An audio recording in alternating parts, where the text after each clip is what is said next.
In 5, 4, 3, 2.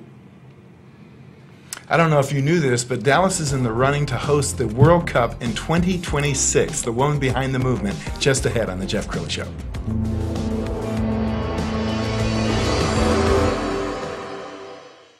Many are predicting that the worst is yet to come, which is unfortunate, said one person here. Until now, they've enjoyed the reputation of being the nation's icebox. Watched a burglar in his home this morning by webcam. As a journalist of over 25 years, stories are what make my world turn. Reporting live from the Dallas newsroom tonight, Jeff Crilley, Fox 4 News. But in 2008, I took the jump from my familiar life and started a PR firm from my home. We're talking about anyone with a camcorder like the one I'm using becomes a television network. We started slowly growing the company, and we now have over 100 clients, and we've branched into the world of live digital broadcasting. I now own 8 different TV studios and have a huge team, and the stories that I now get to share are sometimes the most important of my life.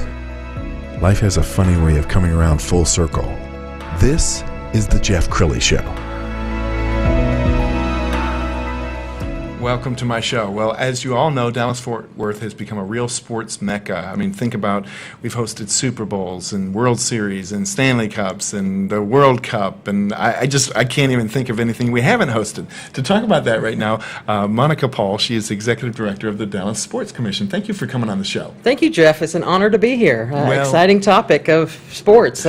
I thought I had a cool job. I think you've got the best job in the world. I'm pretty sure I do have the best job in the world. There's not a Groundhog Day, and I get to work on a lot of different events, whether it's World Cup to Super Bowls, cheerleading, volleyball, boxing, you name it.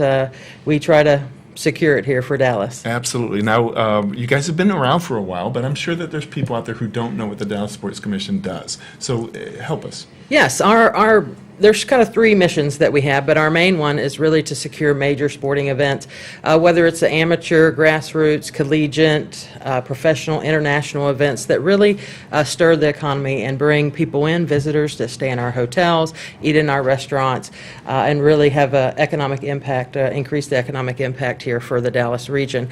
In addition to that, we always want to make sure that Dallas is top of mind internationally as a top-tier destination, as a top sports destination.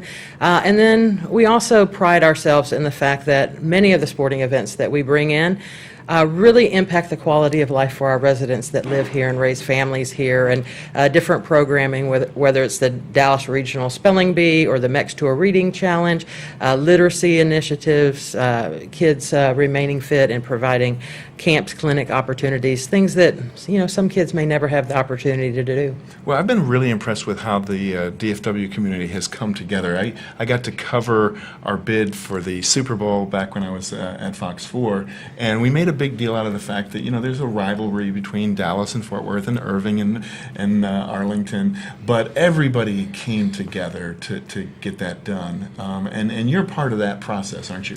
Yes, and I think that is very important, that the entire region really understands the benefit of the major sporting events that we host. Each individual city, they have their specific venues, and there are smaller events that we each go after, but when we're talking about events like a Super Bowl or a World Cup, it takes every city.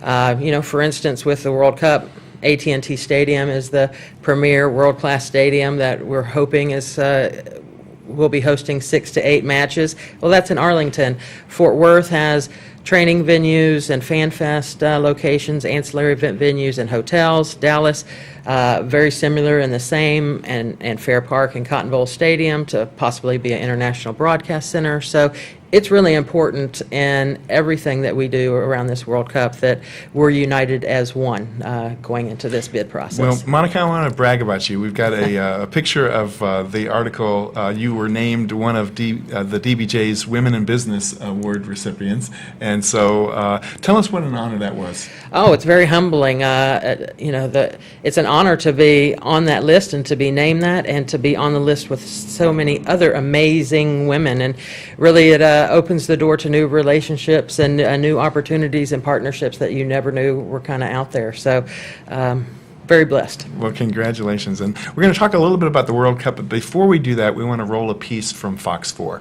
Sports leaders are going to gather today to show why North Texas deserves to host the 2026 World Cup. Wouldn't that be something to have it here? Fox 4's Dan Godwin spoke with some who are going to be part of today's committee presentation. He's live in Frisco with more. Good morning, Dan. Good morning, Lauren. There are plenty of cities around the United States that would love to host some of the games in the World Cup soccer tournament when it comes to North America. And today, the Dallas Host Committee is making its pitch to the organization that'll do the choosing. This is a promotional video that's been prepared talking up Dallas-Fort Worth as a region that could successfully host games, practices, training, and everything else that comes with the tournament.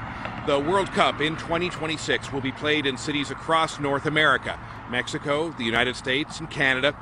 Dallas-Fort Worth is one of 17 metropolitan areas in the U.S. competing for about a dozen hosting slots. So the goal today is to make a strong impression on FIFA, the international group that puts on the World Cup every 4 years. I'm very, very excited. Have a little butterflies, I have to say. It's kind of like you're almost going on your first date. This is something that we've been working towards for a very long time, actually many years. It's estimated being a World Cup host would mean a $400 million economic boost and 3,000 jobs. The cities that are chosen will be notified in the fall of 2021. Dallas was, of course, a host city for the 1994 World Cup, and the local committee says that was a great experience. This time around, it's AT&T Stadium where the games would happen. Practices and training would take place at places like Cotton Bowl Stadium, perhaps SMU, maybe Toyota Stadium here in Frisco. The committee's presentation to FIFA is set for 10 a.m. this morning. It's expected to last about 90 minutes. Reporting live in Frisco, Dan Godwin on Good Day. Wow, that is exciting. So Gave me chills again, just hearing it. okay, so when do we learn? What's the process? So our kind of next steps are we're waiting on FIFA for site visit. We need to show off our facilities, our region, why we want the World Cup. So invite FIFA here. Due to COVID, some of that has been delayed. So we're anticipating maybe November, December time period. It could go into the spring of 2021. We're in the process of exchange of information, more communication in terms of here's our overall plan and kind of next steps. And then we anticipate FIFA to narrow down and make some determinations on host cities August, September time period for 2021. So let's talk about COVID-19, because it changed the whole world. How did it change what you guys do? Well, a major part of our business is hosting sporting events. And, March, actually, we were supposed to host FIFA for our host city workshop, and that was one of the first events, along with the NCAA women's regional.